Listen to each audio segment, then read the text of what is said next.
Good evening, and everybody, thank you for joining us tonight. My name is Grace Davenport, and I am the Trail Tourism Program Manager for Anacostia Trails Heritage Area, otherwise known as Maryland Milestones. We welcome you to our webinar tonight. I would first like to get into some housekeeping. The video is being recorded, and the YouTube link will be sent out by me to all of the registrants of this webinar within 24 to 48 hours. So just keep an eye on your inboxes for that. All participant audio and video is turned off. Questions can be submitted through your question box in your control panel. And if you're having any technical issues, feel free to communicate with me through there, and I will try to help you out with that. And after the webinar, we will be having a Q&A with Anne and Susan. So Anacostia Trails Heritage Area is one of 13 state certified heritage areas within Maryland. We encompass the northern Prince George's County region. We're made up of 17 communities, and we have a budget of about $200,000. We have a staff of 1 full-time, 2 part-time, and 1 volunteer, and our focus is on history, art, culture, and natural resources. We provide grants to the state, technical assistance, and partnership building.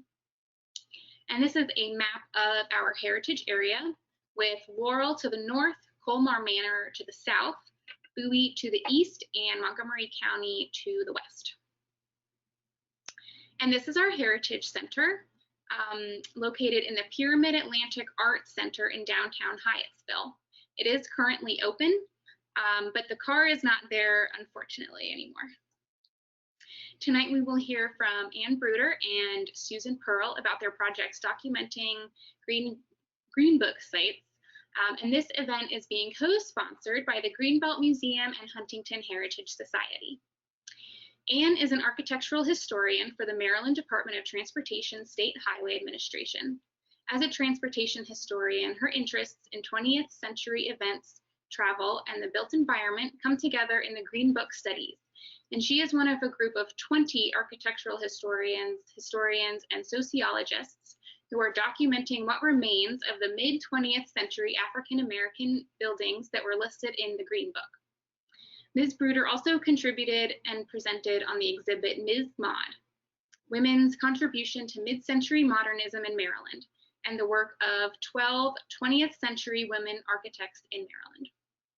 She received her AB from Smith College and her MAH from the University of Virginia. Ms. Bruder lives in the Baltimore high-rise designed by Mies van der Rohe. And feel free, you two, to put your cameras on so that we can see you. And Susan Pearl worked as a historian planner for the Maryland National Capital Park and Planning Commission, Prince George's County, for 30 years, and now serves as historian for the Prince George's County Historical Society. She is the author of more than 10 publications on historic buildings and communities in the county. Her work included the beginning of the county's Black History program, which led to the recognition and protection of many fragile African-American resources through the county's preservation ordinance, and to her publication of African-American Heritage Survey, 1996, and the Rosenwald Schools of Maryland in 2010. In recent years, she has been researching the Prince George's County listings in the Green Book and lecturing on this subject. So now I'm going to pull up Anne's slides, and we are going to get started. Thank you all for inviting me, and I'm pleased to talk about my research regarding Green Book sites in Maryland. And I do want to say that this isn't a state highway project. It's my own research. So when Victor and Alma Green, may I have the next slide, please? When Victor and Alma Green produced the second edition of the Negro Motorist Green Book in 1938, they expanded the coverage to include 21 states and the District of Columbia. Next slide, please. That's the 1959 Green Book. Next, please. Yes, okay. They expanded the coverage to include 21 states and the District of Columbia, and continued to add new states and foreign countries, as well as adding or removing listings to keep all of the listings current. New Jersey had 600 Green Book listings, and then these are examples from Florida, Rhode Island, California, Ohio, and Providence and Newport, Rhode Island. Every state had some form of segregation, and travelers needed information about places where African Americans would be treated with dignity and respect. During the Green Book's publication between 1937 and 1967, a total of 26 towns with 101 sites were listed for Maryland.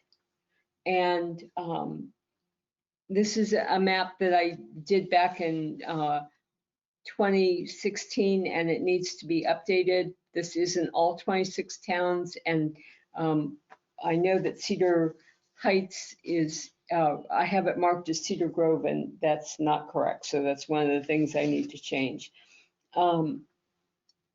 Many have fallen on hard times, are known only through postcards or interpretive panels, such as Sugar Hill. Next slide, please. All right, the Sugarland Tavern on Druid Hill Avenue in Baltimore, and the Blue Jay Motel on US 301 in Waldorf. Sugarland is obviously still standing. The Blue Jay has been torn down and is now a Popeyes on the north end of town. But statewide, 26 buildings still stand. These buildings are part of Maryland's mid-20th century African-American cultural landscape in Baltimore, Hagerstown, Frederick, Shadyside, Annapolis, Salisbury, and Colton. Historian David Taft Terry defines this mid-century period as a time of African-American struggle for rights and recognition. All of the buildings listed in the Green Book were used by people who sought respite from the spatial and cultural limits that the Jim Crow era placed on them. Next slide, please. In 1890, Frederick Douglass and his house in Highland Beach is seen here. Frederick Douglass's son, Charles, and his wife, Laura, were turned away from the Bayside Resort near Annapolis. The Douglasses were undoubtedly offended, but probably not surprised by such poor treatment, because even though slavery had ended in 1864, white people's attitudes about African Americans had not changed. Douglass purchased a nearby farm in 1894 and subdivided the land into lots that he sold to friends and relatives, including his father, and called the town Highland Beach. The resort, thank you, however, was not open to the general public. Instead, by the 20th century, resorts such as Golden's Hotel in Colton and Carr's and Sparrows Beaches near Annapolis became the destinations for middle-class African-American professionals from Washington and Baltimore, although certainly Carr's and Sparrows attracted many people from all over Maryland. Next, please. John and Mary Golden owned the hotel called Golden's in Colton in St. Mary's County, which was listed in the Green Book in 1939, with an hiatus during World War II when the Green Book was not published at all, and then again from 1947 to 1949, and finally only in 1953. The resort could be reached via the Crane Highway. Next slide, please. Oh, okay, one more. Right there, Crane Highway, okay. And consisted of would you mind going back 2 slides? All right, the main house, which was 2 stories with 7 bays beneath a cross gable metal roof. And the main entrance was in the 2nd bay. The windows were all double hung sash examples. The hotel also had cabins. Next slide, please. Cabins where guests could stay. The Afro-American social columns highlighted activities at Golden's during the 1930s when middle-class professional religious and social groups from Washington, D.C. made annual outings to play baseball, crab, fish, and swim. Some guests who could afford to stay longer were described as summering, while other guests motored on Maryland's highways, including Crane Highway. Next slide, please. And this is actually Crane Highway in Anne Arundel County, and that bridge up in the distance is the WB&A bridge over Crane Highway, but still, it's Crane Highway in the 1920s, so that's what it looked like. The advantage of using a hotel for vacation was that the maintenance cost did not fall to a visitor. Following the death of owner Mrs. Mary Golden in 1945, Harry and Mildred Graves purchased the property in 1946. In 1953, the Graves undertook an advertising campaign using the photos that I've been showing you by Robert McNeil, but they did not list in the Green Book after that year. One issue was certainly the discrimination that guests faced when visiting. As an example of segregation's spatial and cultural limits, visitors could sail in St. Patrick's Creek, but they were told they could not visit the Colton's Point post office, even though it was within walking distance of the hotel.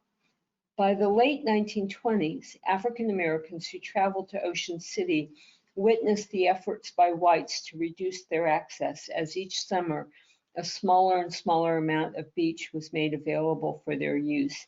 Henry's Hotel, which was the only African American hotel in the Oceanside Resort, was primarily used by the city's hotel staff.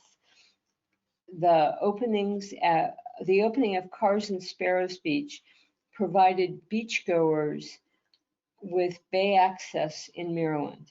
For middle-class African Americans, may I have the next slide, please? Thank you. Okay. For middle-class Americans who wanted day trips rather than a destination resort such as Golden's, both Cars and Sparrows beaches on the south side of Annapolis could provide entertainment and swimming on in the Chesapeake Bay. Two Carr sisters, Elizabeth Carr Smith and Florence Carr Sparrow, each owned a strip of beach which opened in the 1930s for summertime commercial swimming and picnicking. A 1942 article in the Afro-American by Ida Murphy Smith summed up the differences between Cars and Sparrows. At Sparrows, seen here, there were cool, clean cabins that were available for rent by day, week, or month, along with swimming, dancing, and picnic grounds. The property had ample parking, a 100-foot-long wharf, 6 cabins, and 9 cottages for those seeking a vacation, and Sparrows catered to churches and clubs. The news story noted that Carr's Beach, seen here, once again a photo by Robert McNeil, would feature various famous bands all summer long, along with swimming and dining. By the 1950s, Baltimore businessman Willie Adams had acquired the property and expanded it to attract big-name musicians such as Chuck Berry and Sarah Vaughan, who both appeared in 1956, and Little Richard, who appeared in 1962, among many others. May I have the next slide, please? Another feature of the era was the amusement park with the Ferris wheel and the merry-go-round seen here in the background. Different groups frequently sponsored beauty pageants, and Hoppy Adams from WANN, next slide please, although that's his picture right there, and that's him in the middle. And again, I think this may be a Robert McNeil photo, although it's not specifically labeled that way. The beaches closed in the 1970s and the land was sold for condominium. The need for guides grew as more people chose automobiles to travel, and travelers were able to access all of the Green Book sites by car. For example, in Maryland by 1910, there were 5,590 vehicles registered in the state, and by 1950, that amount had grown to 684,747 registered cars, buses, and trucks. A dozen travel guides are known, including the Baltimore's Afro-American newspaper. Each guide's information varied to appeal to different customers, but generally they provided listings for services in a state's towns. This included tourist homes, hotels, restaurants, and taverns, nightclubs, and in Maryland, a country club, a pharmacy, and campgrounds. And unfortunately, although I know where the pharmacy is, the campgrounds and the country club remain a little hidden at the moment. So, but I'm still looking. While the Green Book provided general travel advice and offered its own travel services, it was particularly useful on a day-to-day basis to consult about local businesses. The Green Book did not require characteristic architectural forms that identified the listed buildings. Rather, each listing showed that the business owner was known in the community and that the business would welcome African Americans. Propriety was important. The women who ran tourist homes listed themselves using the title Mrs., usually followed by their husband's first and last names. There are a couple of exceptions to the rule in Maryland, as I will explain starting in Baltimore. Next slide, please. Okay. Baltimore's Green Book listings centered around Pennsylvania Avenue in the old West Baltimore area of the city and included Mrs. E. Watson's tourist home, restaurants, taverns, and the 1944 Madison YWCA, as well as hotels such as the York Hotel. And go back.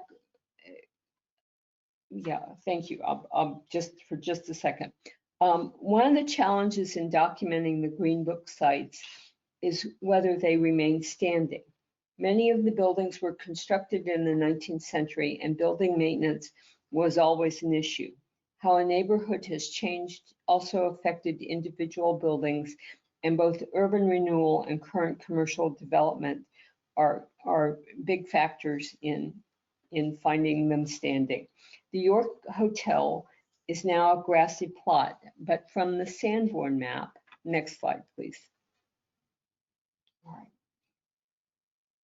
From the Sanborn Insurance Company map for Baltimore for 1914 with 1951 updates, it is possible to partially reconstruct the hotel since its owner had insurance on the building. It was a 19th century row house that its owner expanded, and the entrance was probably changed to present a more contemporary appearance. There is one example of this kind of hotel in Baltimore's Mount Vernon area, the Midtown Inn, at the corner of St. Paul and Madison Streets, that provides an example of the hotel's likely 19th and 20th century appearances.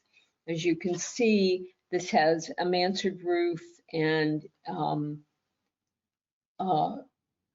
it's four stories, and you can see the house next door has its front entrance coming out. You know, the stairs come out into the sidewalk, but they've changed that at the inn, and you walk in, but just after there's a small landing and then a set of stairs, and you go up kind of, you don't go all the way up to the second floor, you're sort of in the middle there, and that's the lobby. Anyway, the front steps have been removed from the facade and pushed back into the foyer that becomes the lobby. Unfortunately, the York Hotel and the surrounding buildings became an urban renewal site and were demolished in the 1960s. But in its day, the York Hotel hosted music stars like Count Basie in 1941, Pearl Bailey and Ella Fitzgerald in 1949, along with noted boxers and baseball players. Bailey was a guest because she played several times in Baltimore. Next slide, please. First at the Adams nightclub in Turner Station in July 1942, at the Royal Theatre in 1945 with Cab Calloway, and again in 1949 at the Chanticleer Club, which was a white club on Charles Street for a month in 1946. And this building for a long time was a club called the Hippo Club, and then probably back 5, maybe 6 years ago, it became a CVS. And I have pictures of it back. It got boarded up because people were concerned about unrest, but we've been fortunate. Druid Hill was home to many members of Baltimore's middle class African American community, and these are the Chisel and Hawkins houses. These two women were African American suffragists in the early part of the 20th century. And the placement of the African American YMCA and YWCA in the neighborhood between 1897 and 1944 underscores how important they were to the community. Every major city and many smaller towns listed their Ys in the Green Book, and it was frequently the first place a newcomer would go to get a room. The YWCA opened its second building. All right, that's the YMCA. May I have the next slide, please? Okay, good. All right, this is the YWCA on Madison Street. Architect Albert Irvin Cassell, who designed buildings at Morgan and Howard universities and was also a Baltimore native, provided plans to update the building, which had previously served as the Baltimore Hebrew Congregation's synagogue house. I have Jewish friends who tell me that that's not the right term for the building, but that it was probably a yeshiva, but synagogue house is how it was translated in or explained in the Afro-American newspaper. The YWCA raised $100,000 between 1942 and 1944 in order to renovate the building and house up to 20 permanent residents and 18 transient guests. During World War II, when people in Baltimore worked around the clock and beds were shared in shifts, a single bed in a shared room was a luxury. The use of the former Jewish facility demonstrates how the neighborhood was changing between the 1930s through the 1950s as African Americans acquired the building from whites who were moving to Northwest Baltimore. The YW closed in the 1980s and the building has been converted to condominiums. Mrs. E. Watson's tourist home appeared in the Green Book between 1947 and 1953. The Bellevue, a large pre-war apartment building on Bloom Street, shows an urban form that the tourist home took. The YWCA is 2 blocks south of the apartment building on Madison Street. During World War II, when the YWCA residence halls were full, neighborhood women would offer a room or a bed in nearby apartments and houses. Mrs. Watson worked as a beautician in the Bellevue barber shop, and taking a boarder supplemented her income because she was a widow. 3 Frederick women who were the contacts for tourist homes between 1938 and 1967, next slide please, demonstrate the large role women played in the hospitality industry. Mrs. E. Greenidge Esther, seen here on the left, Mrs. William Roberts and Mrs. John Makel, or Emma, seen here on the right, ran boarding houses in the 1930s when they listed them as Green Book tourist homes. Frederick is an example of a small community that lacked a hotel where African Americans could stay. The 1940 census identifies, next slide please, identifies Ada Roberts as the boarding house manager at 316 West South Street. According to the Frederick City land records, her husband, William Roberts, came into possession of the South Street parcel in 1894, and the family began living there when he purchased the house. The 2-story house has been altered with the addition of the mansard roof attic and those front gables, and the west stair hall seen, it's back at the back of the house. The west stair hall appears to be an addition, but it may once have been an exterior fire escape. Before 1940, teachers were frequent boarders in the houses along All Saints and South Streets because of their low pay. The African American teachers in the 1920s and 1930s received half the pay of white teachers. In the 1935 and 1938 Frederick City directories and the 1940 census listed 4 teachers living at Mrs. Roberts' tourist home. After World War II, teachers did not board at the tourist home, which suggests that their pay had improved since the late 1930s. William H.B. Greenidge, a photographer and artist, purchased the early 19th century row house at 22 West All Saints Street in 1920, and his photo studio was in the first floor. This is now a barber shop, and it's the 2 windows on to the left of the door. That was his studio. Although William died in 1925, his wife Esther remained on All Saints Street and opened her house to boarders as well as to Green Book visitors as the Mrs. E. Greenidge Tourist Home. Greenidge was a 4th grade elementary school teacher at the 7th Street School. She also founded the African American Kindergarten in Frederick in 1937. The Green Book carried a listing for the Greenidge Tourist Home in 1948, but the name was changed to E. Greenidge Tourist Home to reflect Greenidge's death in 1947. In Frederick's uptown African American neighborhood, Mrs. Emma Makel lived at 119 East 5th Street in the house she purchased with her husband John in 1908.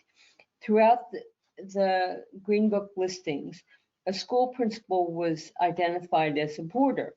The Makel House is one of Frederick's double houses and displays the Gothic Revival dormers seen in the roof, and a traditional Western form of the open passageway seen on the far right at the back of the house. It's lovely in the summer when it lets in a cool breeze, but it's not so wonderful in the winter when it gets frigid. And most people, if they buy that kind of feature, eventually close it up because it can just be too cold. Mrs. Makel sold the house in 1947, but it remained a Green Book listing until 1967. Next slide, please. The Harmon Hotel stood at 226 North Jonathan Street in Hagerstown, and it is a late 19th century commercial building. In the late 19th century, Walter Harmon was a large property owner throughout the neighborhood, including the hotel. A drawing of the building shows a 3-story, 5-bay brick building with a mansard roof and 3 entrances. It was used as both a hotel and an apartment building, and the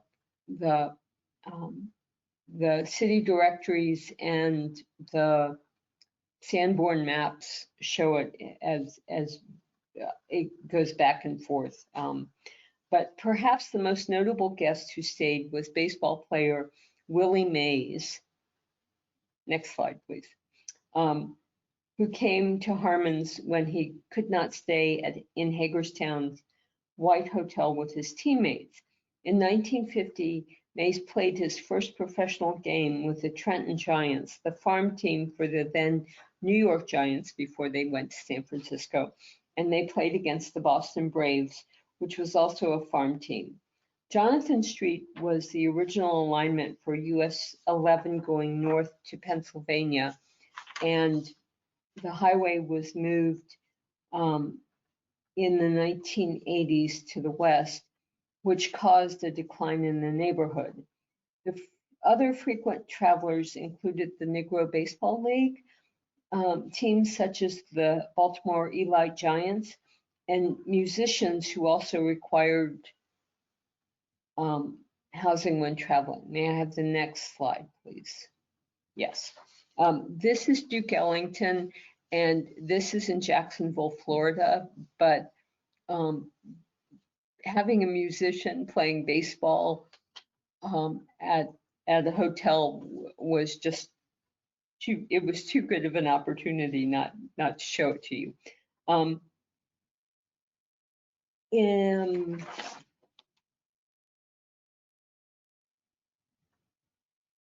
Okay.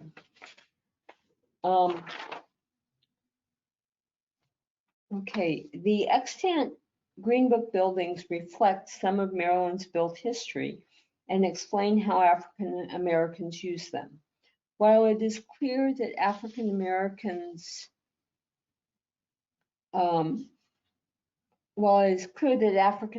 travel occurred before the Green Book's 1937 publication, the 90-year period between freedom and civil rights is infrequently considered beyond scholarly circles. But a study of the Green Book sites and knowing the communities that produce the cultural landscape help us all to understand. Next slide, please. Yes, just how long African Americans of African descent have struggled for their rights. Thank you.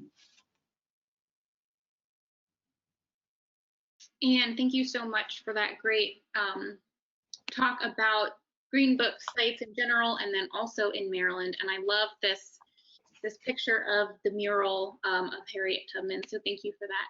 I'm just going to pull up Susan's slides now, and Susan will talk about Green Book sites specifically in Prince George's County. Thank you. Good evening. Anne has given you the background history of the Green Book and a good set of examples, and now I'll try to tell you a little about the sites that we have identified here in Prince George's County.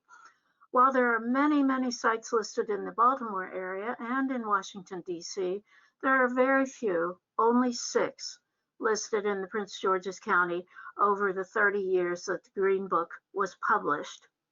Let's go to slide 2 here. Prince George's County was still very rural in the 1930s and 40s. And in fact, Grace, let's go to slide 3 now.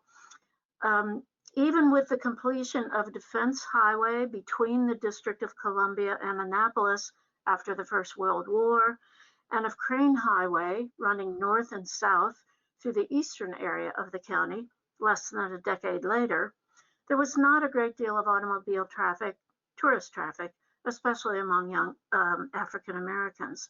Still, we find several hotels in the county's seat, Upper Marlboro, and in the railroad town of Bowie, a guest house along Crane Highway, and a restaurant near a popular racetrack in mid-county. And a 6th an inn, tavern, nightclub, restaurant in the west central part of the county that we're still working on.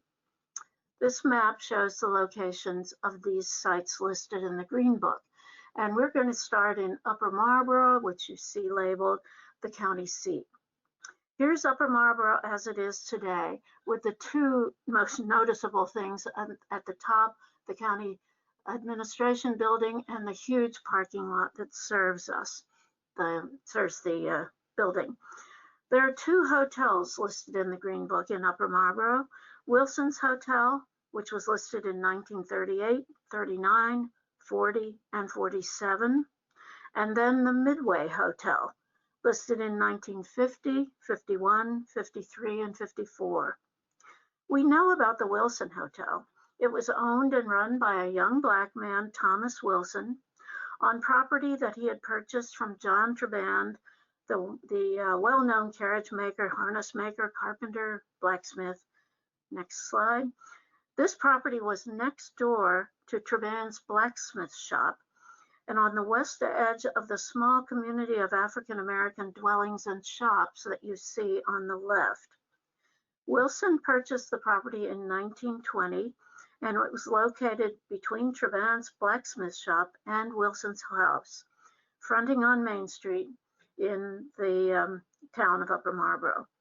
In the 1930 census, Thomas Wilson was listed as a hotel owner, 42 years old, living with his wife and 3 children, and running the hotel. Next, here you see an advertisement for the hotel in the 1928 Enquirer Gazette, printed in Upper Marlboro. What I think is that the smaller part of the building would have been the house that Mr. Wilson had lived in when he bought the property, but I'm not sure of that. I'm not sure how long Wilson ran the hotel. Next, the last listing in the Green Book was 1947. After that, the Midway Hotel was first listed in 1950 until 54. Perhaps it was the same hotel, just under a new name and management. I've talked to a lot of old timers in Upper Marlboro. Many remember the Wilson Hotel, but I couldn't find anyone who remembered the Midway.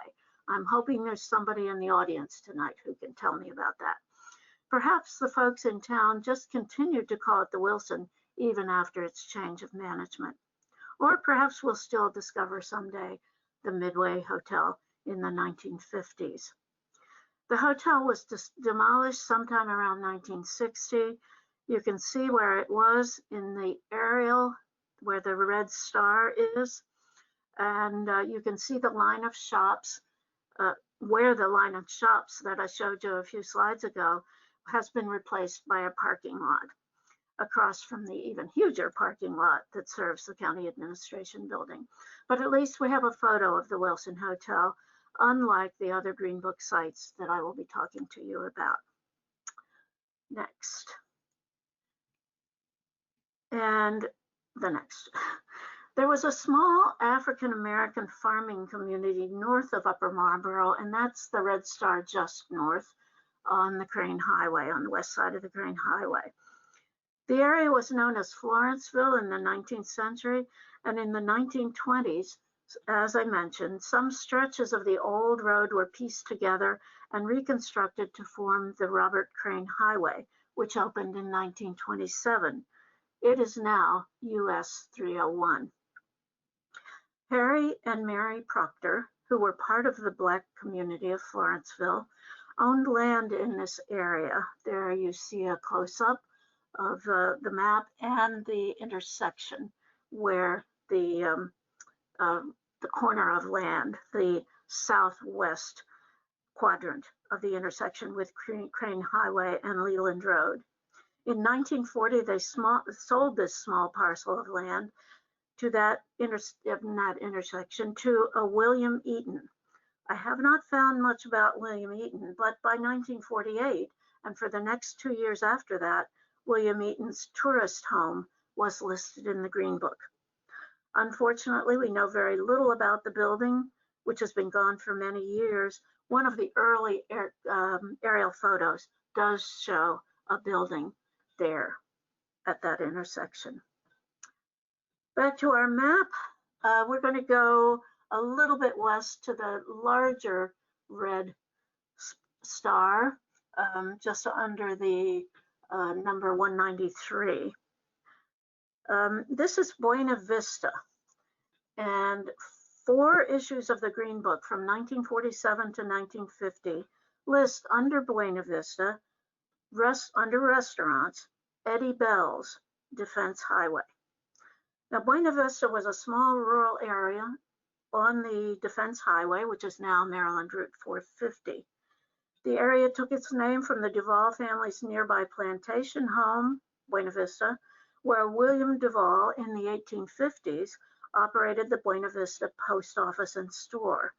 In the 20th century, to the local Black community, this area was known just as Vista. And in this area in 1908, when the Washington, Baltimore, and Annapolis Interurban Railway was established, an African-American retreat community called Lincoln was established by a group of leading Black businessmen in Washington. The community of Lincoln was easily accessible from the District of Columbia by means of the WB&A, Washington, Baltimore, and Annapolis Railway. I suspect that some of you know about the Vista Raceway, directly south of and across Defense Highway from the Lincoln community, in what is now the westerly angle formed by the intersection of Route 450 and Route 704. I hope you can see just to the left of the connection of those 2 highways, a space where you can see an oval, the remains of the raceway, directly across from the entrance on the north of 450 into the town of Lincoln. The raceway opened about 1950 and drew motorcycle racers and enthusiastic audiences into the late 1970s. You should be able to see the oval clearly. It was not quite a half mile around in this aerial photo from the late 1970s after the raceway had closed down. Owned by African-American partners, the raceway was very popular, drawing mostly motorcycle racers. It also hosted midget car races. On the grounds of the raceway was what they called the Vista Ballroom, also referred to as the clubhouse, where food and popular music groups were featured. The ballroom and everything else associated with the raceway are long since gone, though you saw the lines of it on the previous slide. We find Eddie Bell in the 1940 census, a young Black man living on the Defense Highway and serving as manager and bartender in a public nightclub. Now, Buena Vista, or Vista, was a very small area, so Eddie Bell's place must have been very close to the raceway, if not on the grounds itself. I cannot be sure whether the place where Eddie Bell worked as manager and bartender was in fact the ballroom. It could have been, but if not, it had to have been located very close to this popular raceway.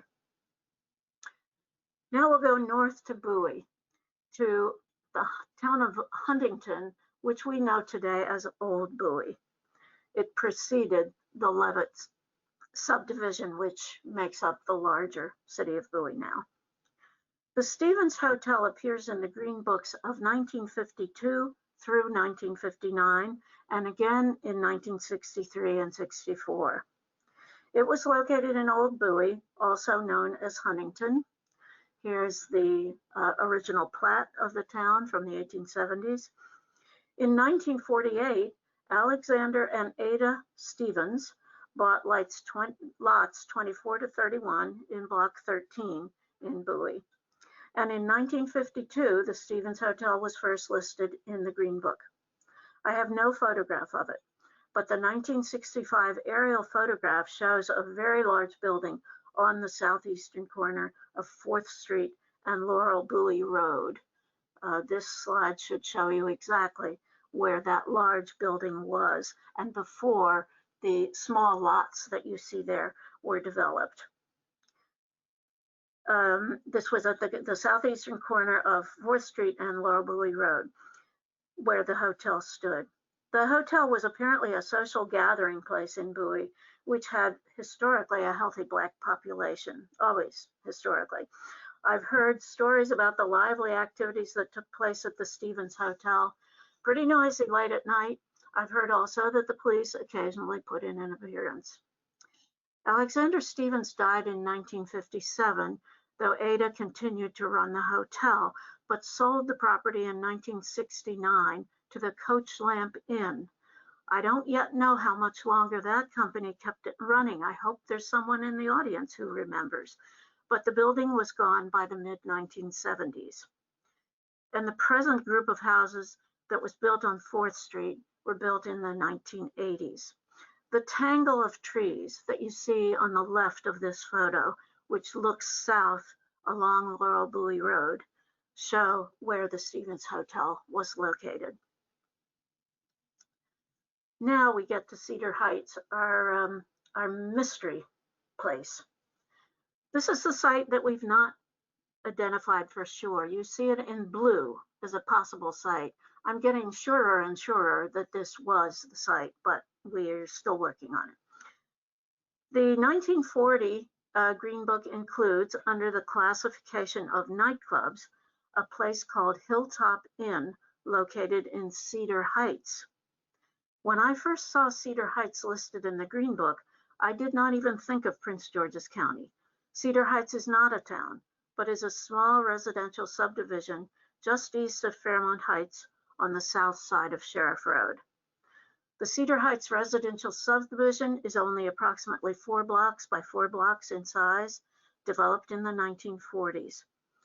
It was Ann Bruder who noticed the listing in the Green Book and pointed out to me that this nightclub must have been located in Prince George's County, and the search began. There is one building in the Cedar Heights subdivision that is not a single-family dwelling, but which was indeed a nightclub years ago, located at the top of the hill on the corner of Cedar Heights Drive and Sheriff Road. Here's a picture of it. Next, there you go. It is not in use now, but it's still standing. This group of lots and the building on them was owned by the Davis family in the 1940s. Memories of the locals from the 1950s and 60s identify this building as a local gathering place known as the Funky Donkey. We have not been able to determine for sure whether the Funky Donkey had earlier been known as the Hilltop Inn, but it's very likely. We're still working to substantiate this site. In fact, just this morning, I got a series of texts and photographs from a friend who was roaming the Cedar Heights subdivision, talking to lots of people and collecting more information. So one of these days, we're going to have it for sure, and we'll be able to substantiate this location, I hope. In the meantime, I hope that before too much longer, you'll be able to visit the wonderful exhibit on the Green Book at the new National Museum of African American History and Culture in downtown Washington. Next slide. There you go.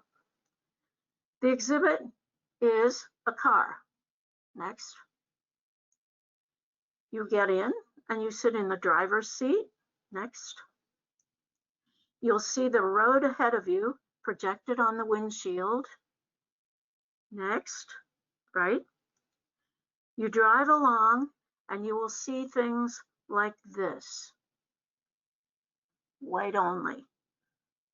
And on the right-hand windshield, there is a quotation from Roy Wilkins saying, "What the Negro wants is to be able to go to parks, playgrounds, and other places of public amusement without proscriptions and insult," end quote. It's a really great exhibit, so I hope that you will visit the museum and check it out as soon as the museum's open again. Next.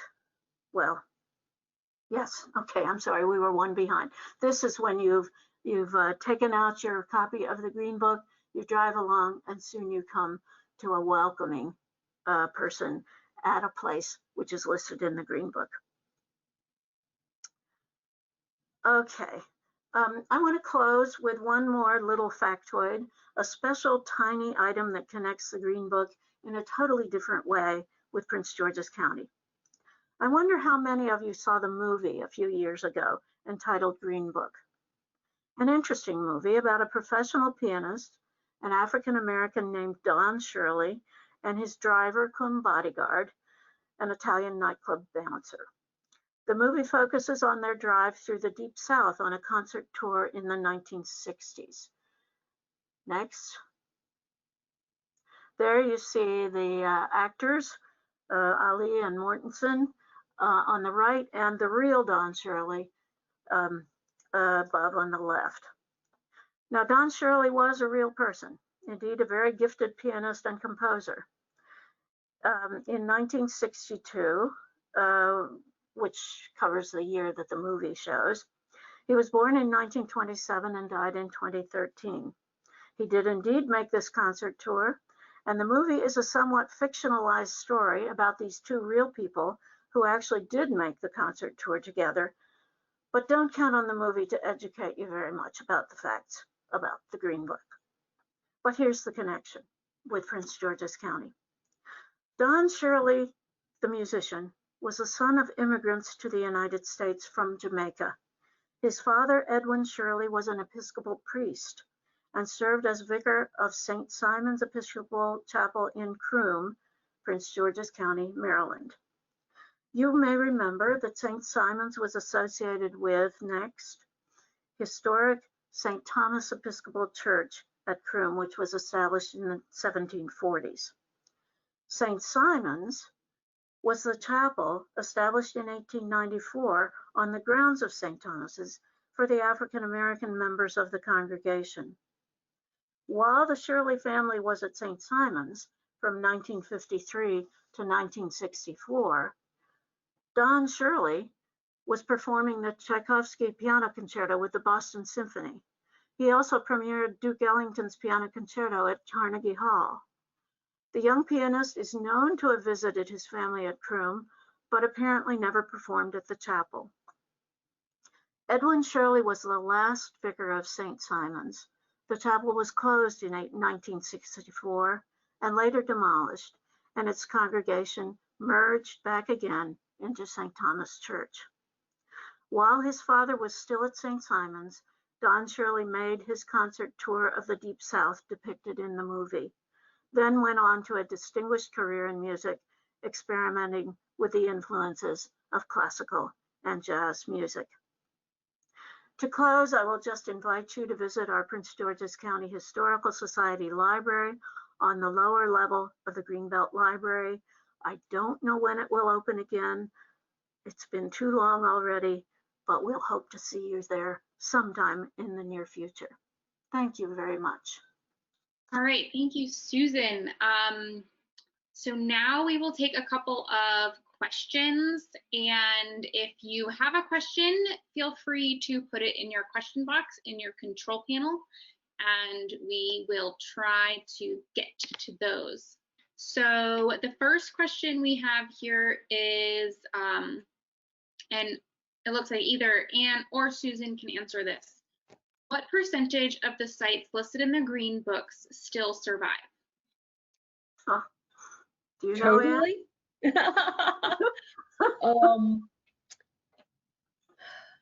I think both Candace Taylor and Gretchen Soren, who both published books that have to do with African American travel, say that it's not very many. I think there were about 5,000 businesses over the 30-year span of the publication, but they've come and gone. I couldn't say, but I would say that in general, we've been noticing that while there are lots of sites, I mean, I said there were 101 in Maryland during that time, and only 26 remained standing. So roughly a quarter of what was there. And I mean, some of it, I can understand how Buena Vista has transformed over the years, and that, you know, a little building would be demolished or, yeah, and the land sold because it would make so much money for the owners.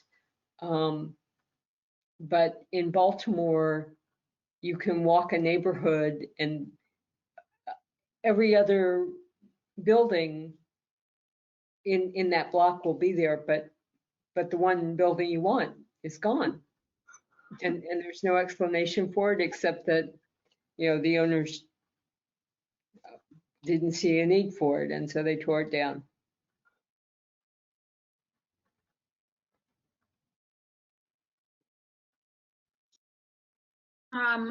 Were there any other African American travel guides in addition to the Green Book? Oh, yes. Yes, there was, let's see, Amoco Oil Company put out the Go Guide. The very first guide was called the Hackley and Harrison Guide, and that was published in 1931 or 32. There was only one or maybe two editions. It was a very thorough kind of thing. There was one called the Travel Guide. The Afro-American had its own travel service, so you could send away because the AAA did not allow African Americans to join, I think until about 1955 or 56. The various guides were being used in the same way because people were traveling and they needed to know where they could go.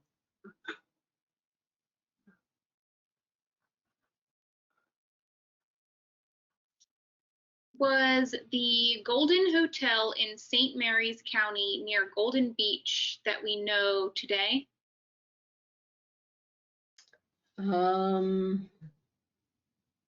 Maybe. I'm sorry, I don't know Golden Beach. If it's on St. Patrick's Creek, then probably yes. When I went down to St. Mary's County, I was advised by a couple of locals that I shouldn't even drive down the road because the owner did not wish to be disturbed.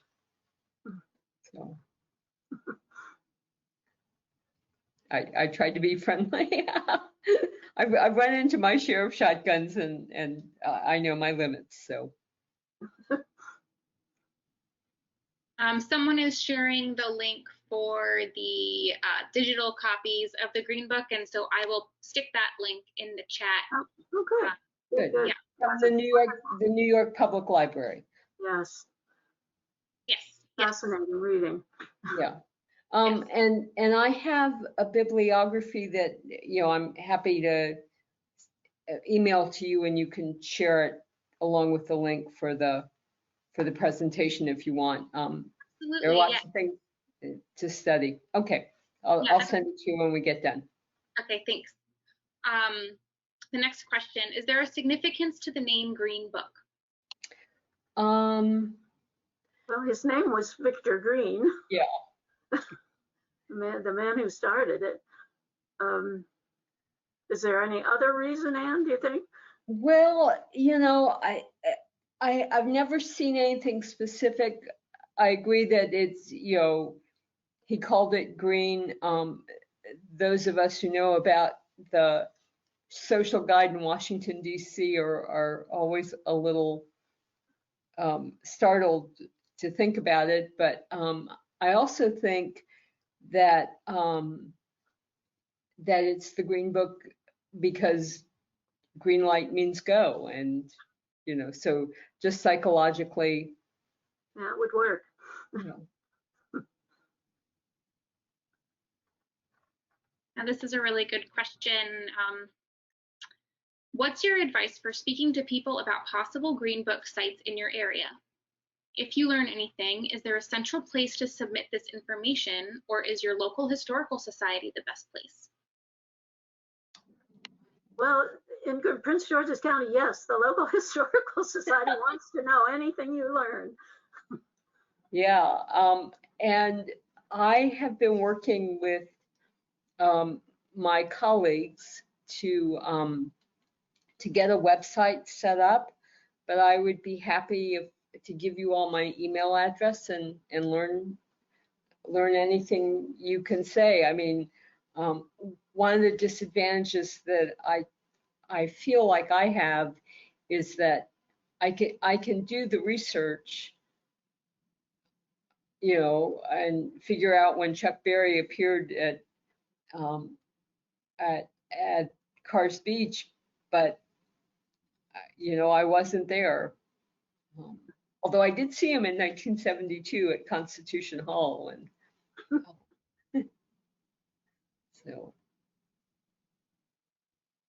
so yes, please, if you have information, or you know, if you think older people would be willing to speak, you know, just asking what they know and what they remember is really very valuable. I agree with that. Our next question, can you describe how the Green Book came to an end? It was the time of the civil rights movement, I assume, but can you say more? Um, Well, the Civil Rights Act was just coming into force. And was Mrs. Green still running it at that point, Anne? no, Sure. she stopped she sold the Green Book, I think, in late 1962. So the 1963, 64, and then 66, 67 editions were put out by whoever bought it. And I, although they talked about how there were large audiences for all the travel guides, I don't really think that people were necessarily buying them, you know, the way you would think. You know, it's sort of it just seems like everybody should have had one in their glove box, but I don't really think that was necessarily true. But of course, and it also sort of depended on what your travel experience was. I've been told by friends about trips that they took with their families in the 1950s or early 1960s. And one family, when they got to a town, they just approached other African Americans that they saw on the street to ask where they could stay. And then another had made arrangements with friends, so they knew which hotels they were going to. So it, you know, it wasn't really, you know, the sort of carefree, let's get in the car and drive somewhere wasn't necessarily, there weren't necessarily that many people. And when I think about the generation that we're talking about, I sort of compare them to my father, because I've had other friends tell me about their family trips, and it's sort of like you got in the car and you just drove and you didn't stop. And I recognize that behavior. It was like, you know, if we get out and do something, you know, it was okay to stop and maybe get an ice cream because that was relatively inexpensive and you could go quickly. But, you know, we weren't going to stop for lunch and have everybody argue about what we were going to eat, because you know, that would just take too long. So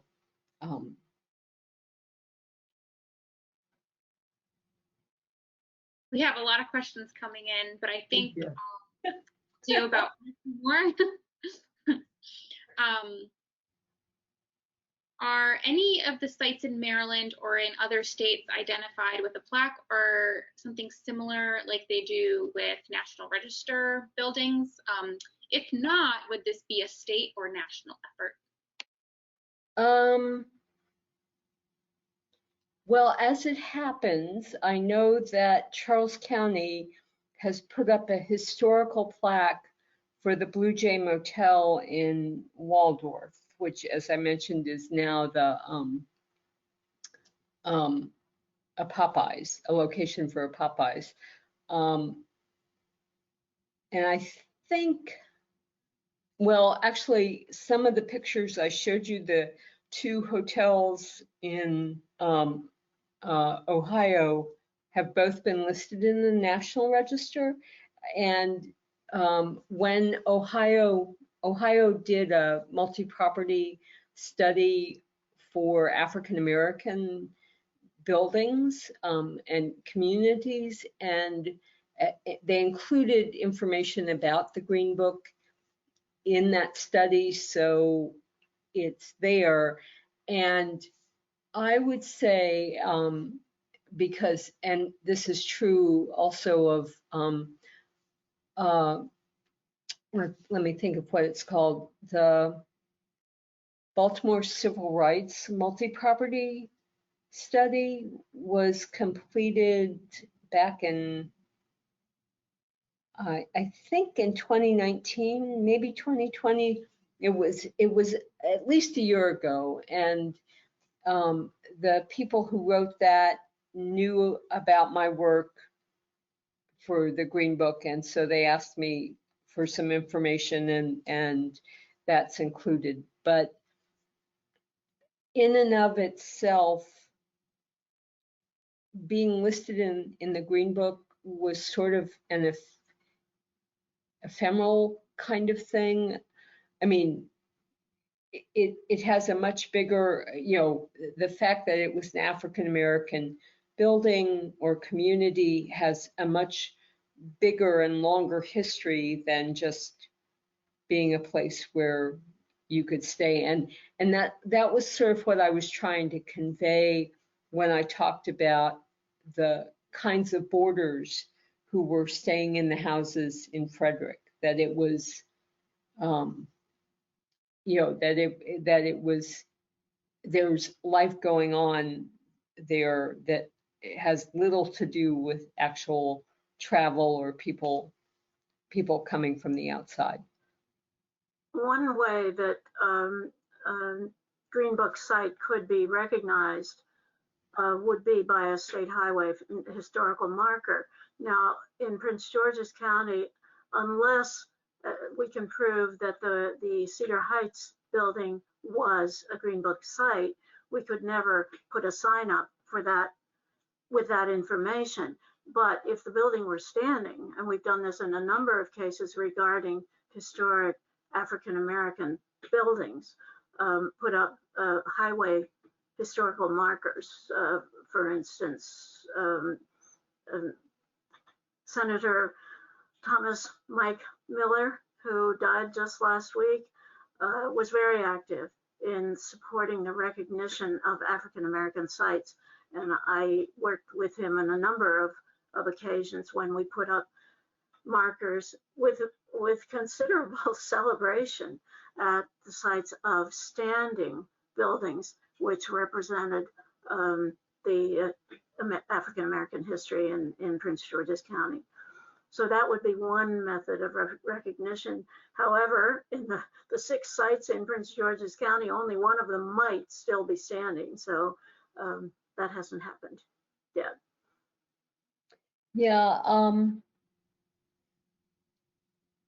and I would say that at least in Hagerstown and Frederick and the West Baltimore historic districts, all 3 of those districts include African American sites, and yet none of the National Register nominations discuss them. And certainly I don't know about you, Susan, but in the 25 years that I've been doing this for the state, I've sort of seen us grow in terms of how we think about African American buildings and what we expect for it to, to be. And so we've learned a lot, and we've learned to value that history. And so yes, it is. We need recognition, but or they need recognition, but it's. And they are gaining more and more recognition, certainly from over 30 years that I've been working on this. It's a whole different picture, fortunately.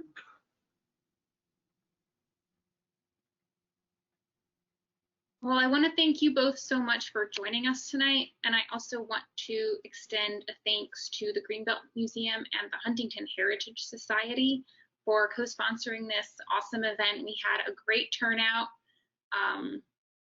We have a lot of questions that we weren't able to get to, but in the interest of time, I'm unfortunately going to have to stop the webinar. But Anne and Susan, thank you so much for joining us. Is it possible to repeat the email address of the Historical Society? It was on my slide, but you probably didn't have time to copy it down. It's just info@pghistory.org. Okay, I will type that into the chat box for anybody who would like it. It's info@pghistory.org. And even though I can't get into the library, I can respond to any of those comments. So if you had a question and you didn't get an answer to it tonight, feel free to email that email, info@pghistory.org. Thank you, everyone. Thank you all. Thank you.